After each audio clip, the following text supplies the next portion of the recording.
Hola hermanos, buenos días, bienvenidos. Vamos a empezar con el resumen del Ven Sígueme de esta semana, de la escuela dominical. Vamos a ver las secciones de la 41 a la 44 y el nombre de la clase es Mi ley para gobernar mi iglesia. Si recordamos, la semana pasada estuvimos hablando varios conceptos y uno de ellos fue que el Señor pedía que su pueblo, Sion, fueran unos en voluntad y corazón. Y decía que si no sois unos, no sois míos. Entonces, el crecimiento que estaba teniendo la Iglesia entre 1830 y 1831, con los miembros que estaban llegando a Ohio, pues claro, a los miembros que ya estaban allí en Ohio, pues estaban entusiasmados, ¿no? Como nos pasa a nosotros cuando estábamos en la iglesia al principio y se iba bautizando gente y nos poníamos súper contentos de ver toda la gente que se estaba uniendo a la iglesia, ¿no? Porque éramos más y podíamos compartir más cosas. Pues eso le pasaba a ellos, que con toda esta oleada de gente que iba llegando, pues ellos estaban entusiasmados. Pero a la vez eso estaba creando algunos desafíos, ¿no? Estaba creando algunos desafíos porque era un grupo de personas muy heterogéneo. Era un grupo de cristianos, todos eran cristianos, pero cada uno llevaba consigo la doctrina de la iglesia a la que pertenecían, su forma de vivir el evangelio, cada uno tenía su interpretación de las cosas, y entonces, claro, un grupo tan diverso, tenerlo unido, pues no fue una tarea fácil, ¿no? Presentó muchos desafíos, como decíamos al principio. Claro, era un gran desafío, entonces, aunque el Señor le había pedido que fueran uno, crear esa unión fue muy difícil y fue un punto de preocupación para el profeta. La sección 41 fue la primera sección, la primera revelación que se dio en Ohio para los santos. Cuando José y Emma llegaron ya a Kirtland, la rama contaba ya con 100 miembros.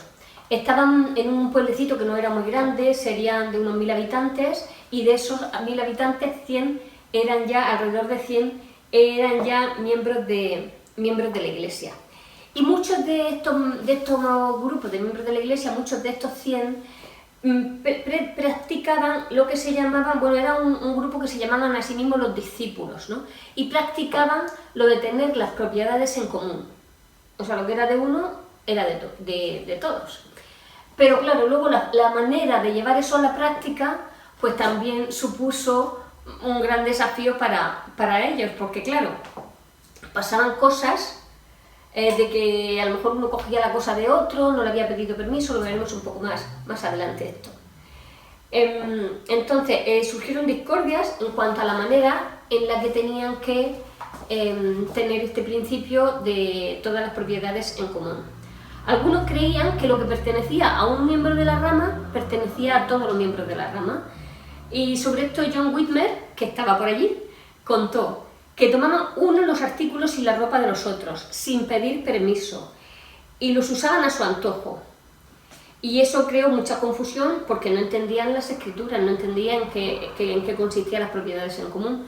Pero además llegaban más allá, porque hubo un miembro que cogió el reloj de otro y lo vendió para tener efectivo.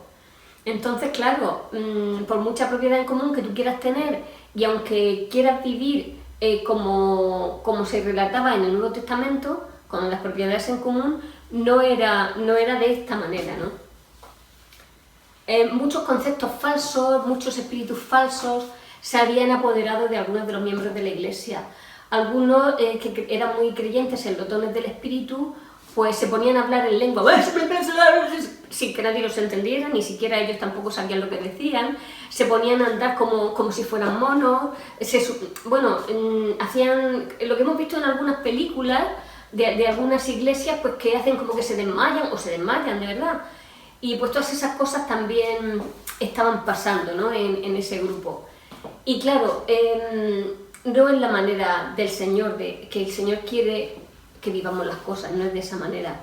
Realmente lo que aquí había pasado es que no entendían las escrituras y también que el espíritu de alguna forma, pues esos espíritus falsos se habían apoderado de ellos y por eso hacían este tipo de cosas. El profeta había persuadido a los miembros de la rama de Kirtland, al grupo este de los discípulos, los había persuadido a que dejaran el sistema ese de la propiedad en común, que dejaran esa ley, porque a través del Señor iban a recibir una ley mayor.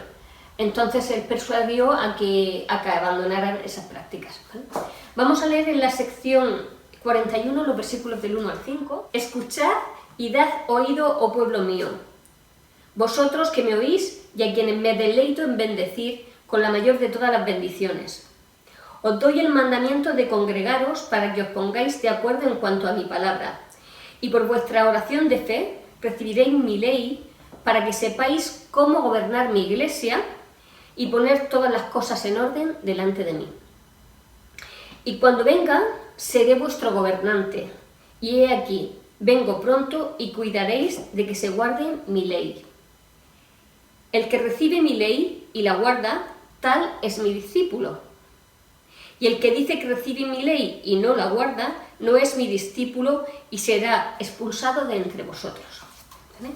De aquí vamos a hacer algunos comentarios. Por ejemplo, dice que Él es el Señor el que se deleita en bendecirnos. Se deleita en bendecirnos. Es decir, que el Señor cuando nos bendice disfruta. Es un deleite para Él bendecirnos. Y de alguna forma nos está diciendo, sé digno de que yo te dé esas bendiciones porque yo disfruto mucho cuando lo hago. Y nosotros también cuando las recibimos, ¿no? Pero me encanta como lo expresa en este versículo, ¿no? Que se deleita en bendecirnos. Luego también les dice que tienen que orar con fe para recibir su ley. Esa ley que van a recibir por su oración de fe es la ley que se encuentra en la sección 42, que la veremos ahora a continuación, y que es la ley a través de la cual el Señor quiere gobernar su iglesia. En el versículo 5 también dice algo muy interesante, porque dice que quien recibe su ley y la guarda es su discípulo, pero el que recibe su ley y no la guarda, ese no es su discípulo. Está diciendo ahí que no es lo mismo ser creyente que ser discípulo. Uno puede creer en Cristo, es una persona creyente, cree en Jesucristo, cree que es el Hijo de Dios, pues que vino al mundo, que murió por nosotros, todo eso lo cree. Pero luego no cumple sus mandamientos. Ese es un creyente, pero no es un discípulo del Señor. En cambio, aquel que cree en Cristo y guarda sus mandamientos, eso es lo que él considera que es su discípulo. Quien recibe sus mandamientos y los guarda y los cumple, quien cumple su ley. ¿Vale? Me pareció también interesante esta aclaración que él hace.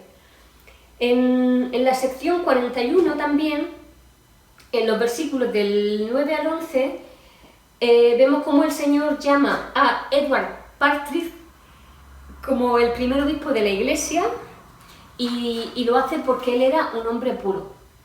Vamos a leerlo aquí,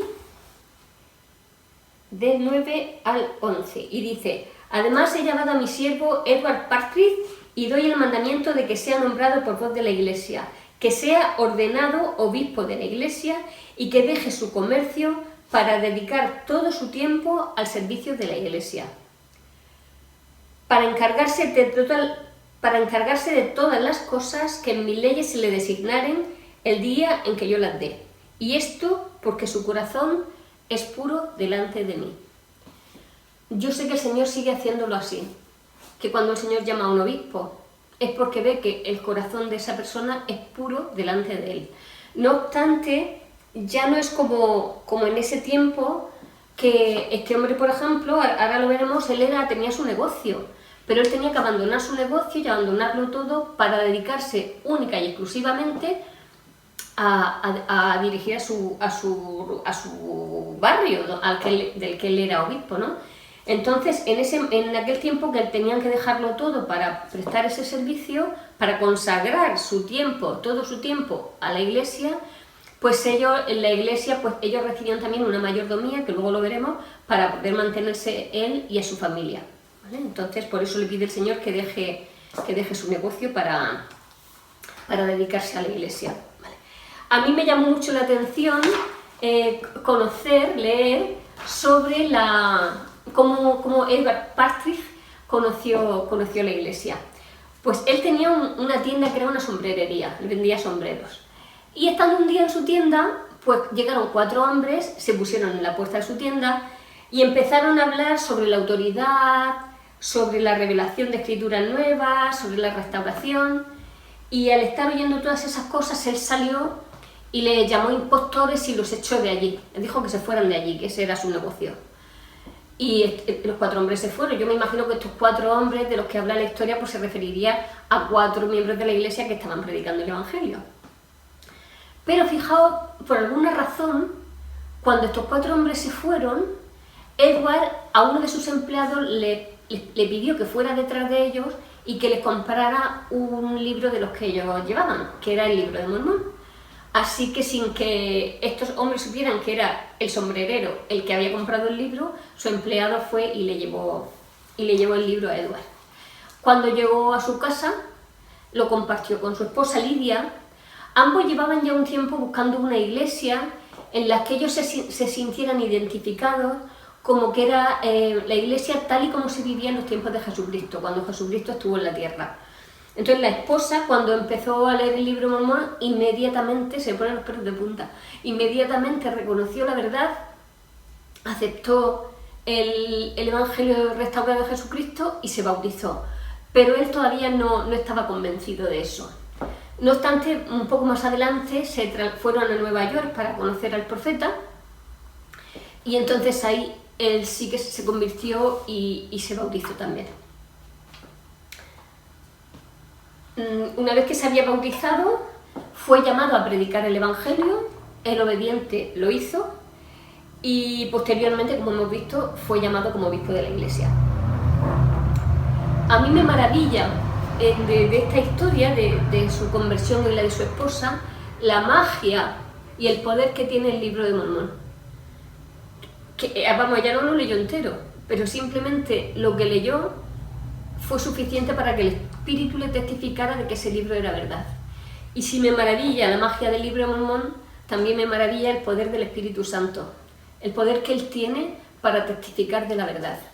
Y por eso debemos de hacer caso al Espíritu y debemos estar alerta a lo que nos dice, porque recibiremos tesoros, como lo recibieron ellos en este momento. La primera tarea que se le asignó a Edward como obispo del barrio era ministrar los terrenos a los miembros de College Hill. Había un miembro allí en Ohio que se llamaba Copley y él tenía muchísimos terrenos y él había ofrecido esos terrenos que tenía para que allí se pudieran establecer en su propiedad, se pudieran establecer los miembros que iban viniendo de Nueva York y de alguna otra parte seguramente. Entonces, pues como tenían esos terrenos que había ofrecido tan amablemente Copley, pues Edward lo que tenía que hacer era pues eso, distribuirlos para darle a cada familia. Esto fue instruido por José Smith por el Señor, de cómo hacerlo, claro, para darle a cada familia según sus necesidades y según sus carencias, pues lo que necesitaran. Evidentemente, si hay una familia con 10 hijos y hay otra familia con 1, pues seguramente el terreno que recibieran no iba a ser igual de grande, ¿no? Porque cada uno se le daba según su familia, según sus necesidades y sus carencias. ¿Vale? Bueno, entonces esa fue la primera cosa que tuvo que hacer como obispo Edward. Pero fijaos, Copley enseguida rescindió el ofrecimiento que había hecho de sus terrenos para que se aposentaran allí los miembros que iban viniendo, los santos. Y los echó, los expulsó de allí y tuvieron que salir sin saber a dónde iban a ir y dónde se iban a establecer. Más adelante, en un tiempito corto, lo veremos en otras secciones, ¿no? Que es lo que pasó con esta gente cuando fueron expulsados de los terrenos de Copley. Empezamos ya con la sección 42, que es la ley que gobierna la Iglesia. Y esta sección es una sección muy larga, tiene 93 versículos y se dio en 2 partes. La primera parte de esta sección se dio el 7 de enero de 1830 y va de los versículos 1 al 73. Posteriormente, en febrero, el Señor vio la necesidad de ampliar la revelación que les había dado y se añadieron el 23 de febrero del mismo año los versículos del 74 al 93. Como comprenderéis, una sección ya con 93 versículos más 3 secciones más, no vamos a verlo todo en la clase, es imposible. Entonces es muy importante que leamos la asignación semanal, cada uno de nosotros, para que a través de nuestro estudio personal cada uno el Espíritu le testificará pues, de lo que él mejor necesite aprender en este tiempo. Así que es muy importante porque es imposible hablar de todo lo que en cada asignación semanal toca. Bueno, pues continuamos. El primer mandamiento que se da ya, que ya va incluido dentro de esta ley, es que escuchen al Señor y que estén atentos a escuchar y a obedecer la ley. Lo primero que les dice, estar atentos a la ley, cumplir la ley, escucharla. Vosotros élderes, le está hablando en esta ocasión a los élderes. Les manda también, más adelante en el versículo 6, los manda a que salgan en el nombre de Cristo, o sea, en el nombre del que le está hablando, a predicar el Evangelio de dos en dos. Es decir, le dice a los élderes que salgan de dos en dos a predicar el Evangelio de Jesucristo y que lo hagan en el nombre de Él. ¿Por qué una iglesia que está empezando necesita, para crecer, necesita la predicación? Necesita que alguien enseñe a las personas que están buscando. Y se tenía tanto éxito porque había muchísima gente preparada. Porque ya eran cristianos, porque ya habían leído la Biblia. Lo que pasa es que, claro, luego había que conseguir la unión para que todos fueran, a la hora de cumplir con los mandamientos, hubiera un acuerdo, ¿no? No que cada uno fuera por su línea con lo que cada uno ya traía de su casa. Hemos visto en los versículos anteriores que el Señor le había dicho que salieran a predicar de dos en dos. ¿Pero qué es lo que tenían que predicar? ¿Qué es lo que tenían que enseñar? Pues dice en el versículo 12. Y además los élderes, presbíteros y maestros de esta iglesia enseñarán los principios de mi evangelio. Los principios del evangelio básicos es el plan de salvación. Y dice que enseñarán los principios de mi evangelio que se encuentran en la Biblia y en el libro de Mormón. Ese era su manual de misionero, la Biblia y el libro de Mormón. Y con eso manda a los élderes, presbíteros y maestros de esa iglesia que enseñaran su evangelio, basándose en la Biblia y en el libro de Mormón. Que es lo mismo que tendríamos que hacer nosotros, considerando también escritura las enseñanzas de los profetas, que también debemos de enseñar con eso. Dice, y observarán los convenios y reglamentos de la iglesia para cumplirlos. Y esto es lo que enseñarán conforme al Espíritu les dirija. Conforme el Espíritu les dirija. Y dice en el 14, y se os dará el Espíritu por la oración de fe. Y si no recibís el Espíritu, no enseñaréis.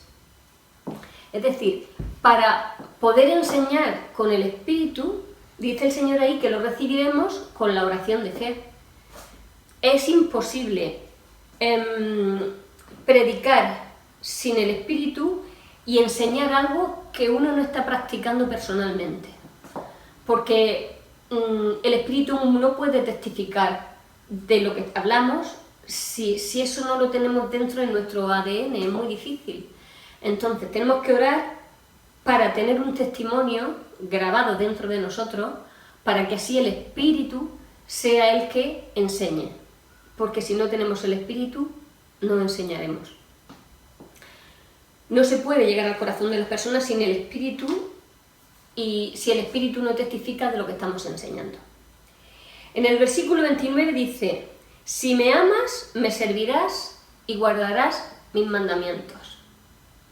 Sencillo, fácil de entender. Si me amas, me servirás y guardarás mis mandamientos. Es un acto de amor obedecer al Señor y servirle. Es un acto de amor a Él y un acto de amor al prójimo. Entonces, si de verdad lo amamos, tenemos que guardar sus mandamientos.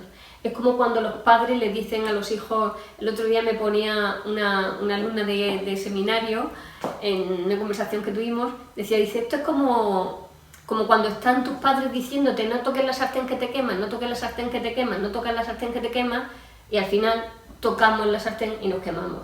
Porque es lo mismo, si amamos a nuestros padres, también los tenemos que obedecer, ¿vale? Y al Señor, que es nuestro Padre eterno, pues la manera de mostrarle nuestro amor es obedecerle y cumplir sus leyes. Tenemos que tener también muy en cuenta el arrepentimiento, porque claro, a lo mejor podemos estar pensando algunos ahora, bueno, yo guardo sus mandamientos, pero a veces me equivoco, a veces pues no lo cumplo todo y ayer mismo pues me pasó otra cosa y entonces ¿qué pasa? ¿Yo amo a Dios? Yo sí que lo amo. Claro que sí, pero lo que tenemos que hacer es arrepentirnos. Porque no somos perfectos, aunque eso no debe de ser una excusa para usar mal el libre albedrío. Pero bueno, pasa que cometemos errores y que nos equivocamos. Y lo que tenemos que hacer entonces es hacer efectiva la expiación de Jesucristo en nosotros, hacer que nuestros pecados sean limpios a través del arrepentimiento, ¿vale? Entonces, eso también es una forma de demostrar amor al Señor, arrepentirnos cuando nos equivocamos. En los versículos del 18 al 29... habla a los santos de la Iglesia y les recordó los mandamientos de la ley de Moisés. Joseph Fielding Smith dijo, los 10 mandamientos son parte de la ley de Dios y tienen tanta vigencia hoy como cuando se recibieron. Y el Señor por eso los incluyó en la sección esta 42 de Doctrinas y Convenios. Repito, están en los versículos del 18 al 29. No nos vamos a entretener ahora en repasar los 10 mandamientos de las tablas de Moisés, pero sería un buen ejercicio para que hicierais esta tarde en casa, en familia, o solos, o como estéis. Coger las escrituras, leer esos mandamientos y coger el manual de instituto, por ejemplo, y ir mandamiento por mandamiento profundizando en él. Yo pienso que sería una buena tarea para hoy día de reposo y que el día tan feo además que hace. Muy bien, pues continuamos. En los versículos del 30 al 35 ya entramos en la maravilla, que es la ley de consagración.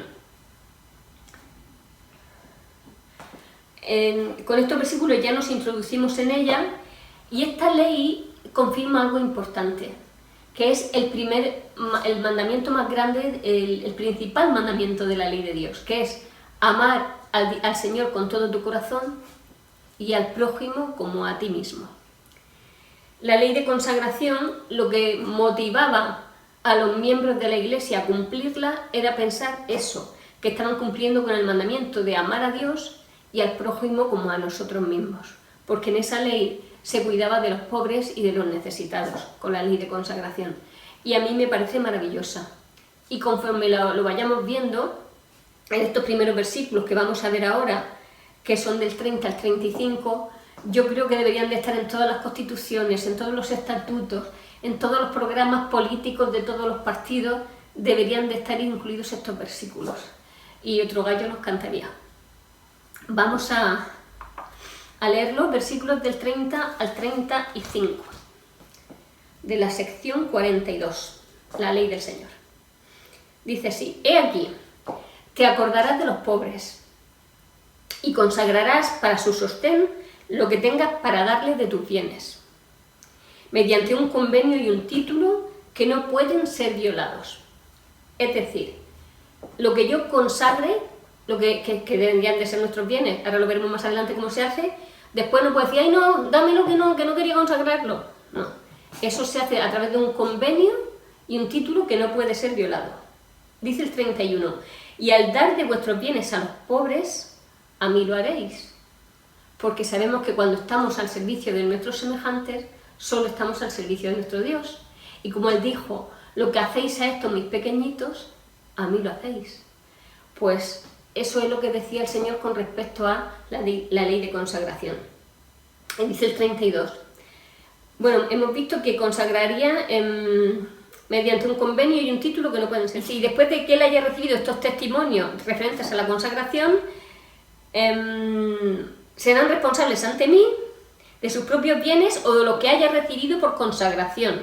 cuanto sea suficiente para él y su familia. O sea que cuando recibían la parte que a ellos le daban, también eran responsables al Señor de lo que hacían con eso que otros habían consagrado y que gracias a eso ayudaban al vecino, ayudaban a otro que no, a lo mejor no tenía nada que consagrar.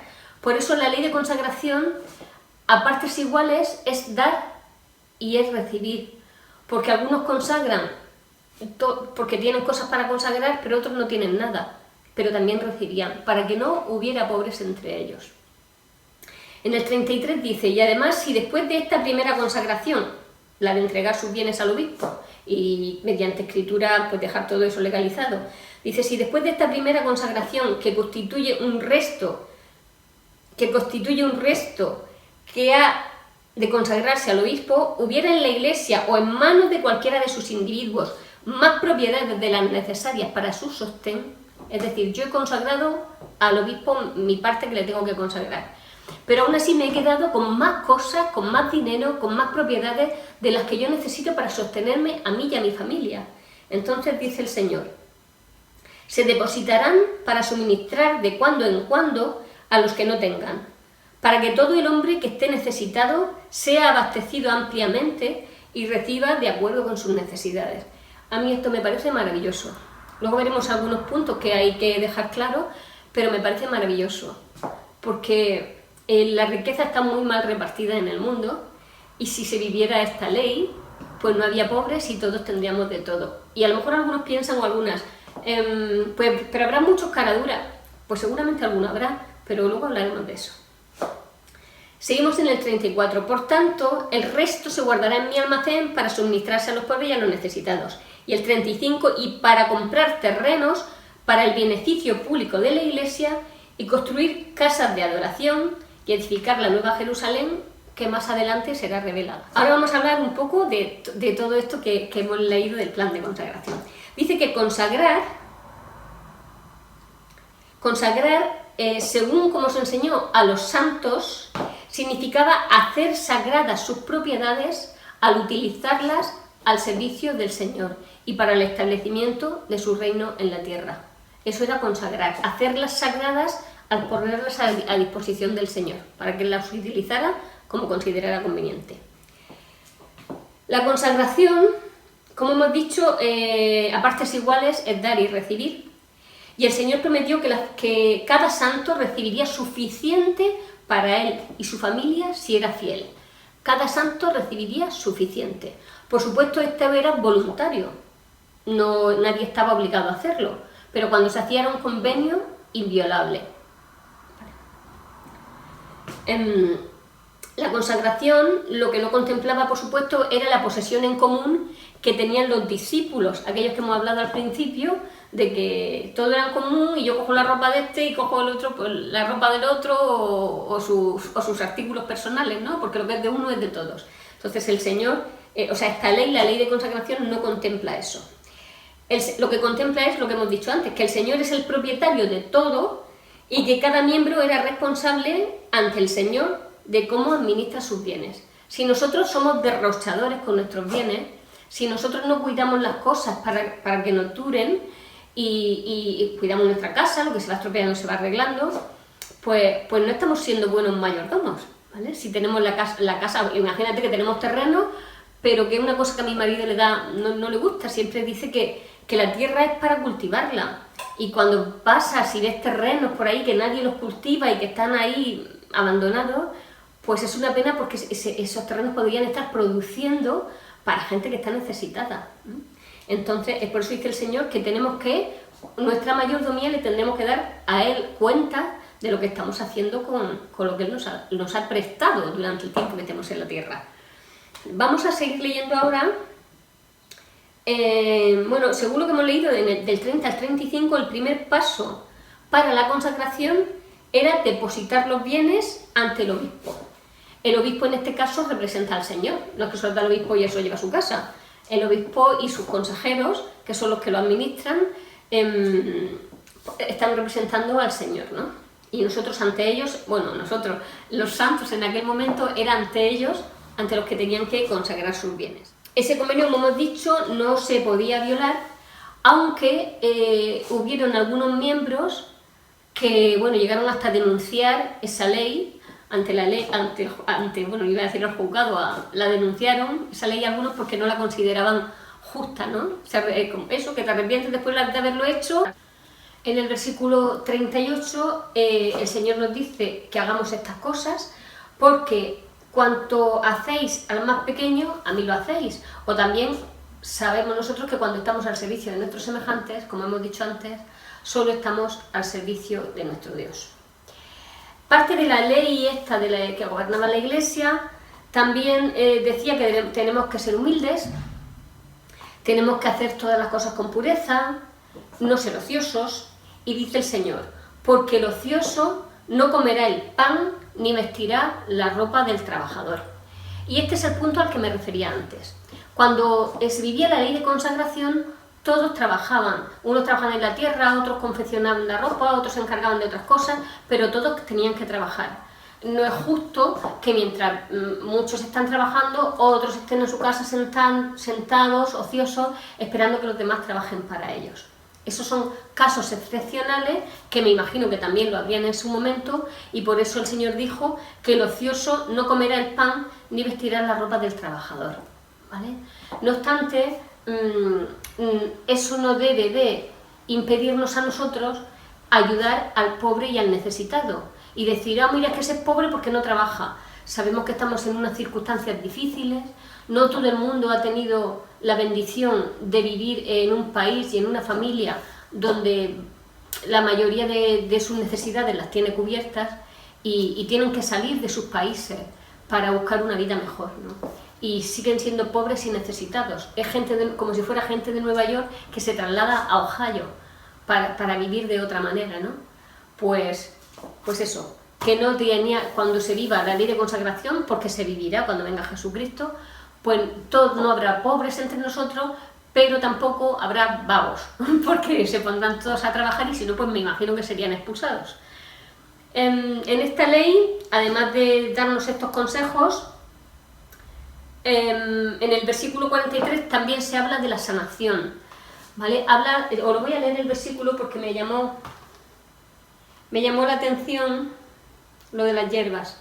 Dice, y los que de entre vosotros estén enfermos y no tengan fe para ser sanados, pero creyeren, serán nutridos con toda ternura. Es decir, los alimentaremos con cariño y dándoles mimitos, porque la gente enferma necesita mimitos. Pero creyeren, serán nutridos con toda ternura, con hierbas y alimento sencillo. Y esto no por mano de un enemigo, evidentemente. No le vamos a decir a nuestro enemigo que nos busque las hierbas para sanarnos si es nuestro enemigo. Entonces, esto de las hierbas se refiere porque en aquel tiempo se usaba mucho la medicina natural y había mucha gente que era conocedora de las propiedades de las plantas medicinales. Entonces, por eso dice que se le alimentaría y también con hierbas y alimento sencillo, ¿vale? Los seres de la Iglesia, 2 o más, o sea, después de alimentarles con hierbas, que es lo que ahora serían medicamentos, es lo mismo que decir medicamentos, y de darle mimitos y darle medicamentos, pues también los élderes le daban una bendición de salud, imponiendo las manos sobre su cabeza. Entonces, Elder Talmage dijo, cuando enfermamos deberíamos hacer todo lo posible para sanarnos. Medicinas, cirugía, ir a especialistas, todo lo necesario para sanarnos debemos de hacer. Dice, y pedir al Señor que haga el resto. Obviamente no vamos a esperar, si tenemos un tratamiento, porque estamos enfermos y tenemos un tratamiento largo, no vamos a esperar a que se acabe el tratamiento para entonces orar al Señor. Lo podemos hacer a la vez, acudir a la medicina para sanarnos, pero también pedir al Señor que Él haga el resto. En cuanto a las bendiciones de salud, nuestra fe no tiene que centrarse en el resultado de la bendición. Nuestra fe tiene que estar centrada en Jesucristo. Jesucristo es el que sabe si nosotros estamos en nuestro momento para morir o si no es nuestro momento para morir. Entonces, tener fe en Jesucristo, en que se haga su voluntad. Y no basarlo, repito, en el resultado de la bendición. Imagínate que le dan una bendición a un enfermo y se muere y que perdemos la fe. Pues si yo le había pedido al Señor que que lo sanara y que todo fuera bien, y hemos orado a todo el barrio y fíjate, se ha muerto. Estaba señalado para morir. Pero dice también en estos versículos que quien esté haya sido creyente, haya tenido fe, y si estaba señalado para morir ese día, la muerte le será dulce. ¿Por qué? Porque irá a un lugar donde no tendrá dolor, donde no estará enfermo y donde vivirá con los santos también, que es en el mundo de los espíritus, pero vivirá en el paraíso, no en la prisión. Por eso dice que la muerte le será dulce a los que se vayan habiendo sido personas fieles, porque era su momento para abandonar la tierra. En los versículos del 88 al 92 me parece interesante leer esto porque habla de cómo tenemos que actuar nosotros cuando alguien nos ofende. A veces actuamos exageradamente y nos ofendemos demasiado. Entonces, lo que nos pide el Señor también es que procuremos no ofendernos tanto, ¿vale? Que no le demos tanta importancia a las cosas. Pero aún así, dicen las Escrituras, del 88 al 92. Si tu hermano o tu hermana te ofende, te apartarás con él o con ella a solas, y si él o ella confiesa, os reconciliaréis. La reconciliación requiere mínimo dos cosas. Una, arrepentimiento por parte del que nos ha ofendido y perdón por parte de la persona ofendida, ¿vale? Si el que ofende no se arrepiente de haber ofendido y el que ha sido ofendido no perdona al que le ha ofendido, no hay reconciliación. Entonces el Señor lo que dice es que hay que hacerlo a solas, no delante de todo el mundo, y que tiene que haber perdón y arrepentimiento. Dice, y si él o ella no confiesa, has de entregarlo o entregarla a la iglesia, no a los miembros, sino a los élderes, es decir, a los líderes. Y se hará en una reunión, y esto no ante el mundo, ¿vale? Porque hay cosas que son privadas. Entonces, estos versículos nos vienen a decir que las cosas que han ocurrido de forma privada se tienen que resolver de forma privada, pero las ofensas que han ocurrido en público y han ofendido a muchas personas se tienen que resolver también delante de todas esas personas que han sido ofendidas, ¿vale? Entonces, lo privado se solucionará en privado y lo público se solucionará en público. ¿Por qué? Para que así... Dice, si alguien ofende en secreto, él o ella serán reprendidos en secreto, para que tengan la oportunidad de confesar en secreto ante aquel o aquella que hayan ofendido y ante Dios, para que la Iglesia no hable con reproche de él o de ella. Si algo que ha ocurrido en privado se resuelve en público, la gente puede criticar a esa persona que cometió ese error. Por eso es tan importante la privacidad de estas cosas. Vamos a pasar a la sección 43. Muy brevemente, solamente es haceros una pequeña introducción. Muchos de los miembros de la rama de Ohio venían, como hemos visto antes, de sectas, y estos en concreto, esta de concreto que vamos a ver, eran sectas que ellos creían que cualquier miembro de la congregación podía levantarse y predicar y profetizar y dar mandamientos para los demás y todo esto, ¿no? Entonces, el profeta, en febrero de 1831, acudió al Señor para que le instruyera con más detalle debido a un acontecimiento que estaba pasando allí. Es que resulta que una tal señora Huble, ella decía que era profetisa y que había recibido muchas revelaciones y que ella pues quería esas revelaciones contárselas a la iglesia para que cumplieran todos esos mandamientos y todas esas cosas que a ella le habían sido reveladas. Entonces el Señor dio la revelación que se encuentra en la sección 43 y recordó, tal y como había hecho el 6 de abril de 1830 cuando se organizó la iglesia, pues ahora volvió a recordar también en la sección 43 que solamente hay una persona que puede tener revelación para toda la iglesia, que es el profeta del Señor. En aquel momento, José Smith, ahora mismo el profeta Nelson, ¿vale? El resto podemos tener revelaciones para nuestra propia vida. Y además dice el Señor que la podemos tener revelación tras revelación, en abundancia, si nosotros lo buscamos, esa revelación acudiendo al Señor. Pero para nosotros no podemos tener revelación para la iglesia. Y si sentimos que lo estamos teniendo, que es para toda la iglesia, tenemos un problema y gordo. Y deberíamos de hablar con nuestros líderes. Hermanos, no está todo dicho con esta clase. Tenéis, por favor, quien no lo haya leído la sección, que la lea, que lea también la parte de santos que nos recomienda leer, que lea en doctrinas, en revelaciones en contexto, porque también ahí es muy interesante. Si no conocemos el contexto de por qué el Señor dice estas cosas, de por qué tenían que consagrar sus cosas al obispo en aquel momento, pues cuando ves el contexto, la cantidad de gente que ha venido, que lo ha abandonado absolutamente todo, sus tierras, sus casas, sus propiedades, su prestigio, para congregarse con los santos en Sion, para congregarse con los santos en Ohio, lo tuvieron que dejar todo. Y entonces era necesaria una ley de consagración para que no hubiera pobres entre ellos. Y vivimos en un mundo donde hay muchos pobres y donde deberíamos de luchar para que no hubieran pobres entre nosotros, o al menos tratar de que no hubieran pobres entre nosotros en la Iglesia. Y la forma que tenemos ahora de consagrarlo es consagrar parte de nuestro dinero para pagar nuestras ofrendas y también para pagar nuestro diezmo. El Señor ahora no nos pide que nos congreguemos ni que lo consagremos todo, pero parte de nuestro tiempo también lo consagramos al Señor, cuando estamos cumpliendo con un llamamiento, cuando estamos visitando a una hermana, cuando estamos haciendo algún tipo de servicio, estamos consagrándolo ese tiempo al Señor, ¿vale? Entonces, el Señor ahora no pide que se lo demos todo, pero sí que lo demos todo cuando hagamos algo, como cuando por ejemplo hay una persona que está en la discoteca y venga a bailar y dice, mira, está dándolo todo en la pista, pues nosotros tenemos que darlo todo en el Evangelio. Y cuando tengamos un llamamiento, pues darlo todo, hacer las cosas lo mejor que podamos, con sinceridad. Y si hacemos las cosas lo mejor que podamos, siempre estarán bien hechas, aunque no perfectas. Y eso es lo que el Señor nos pide ahora, que consagremos de nuestro tiempo, de nuestro dinero, de nuestro talento, que consagremos todo lo que podamos a Él.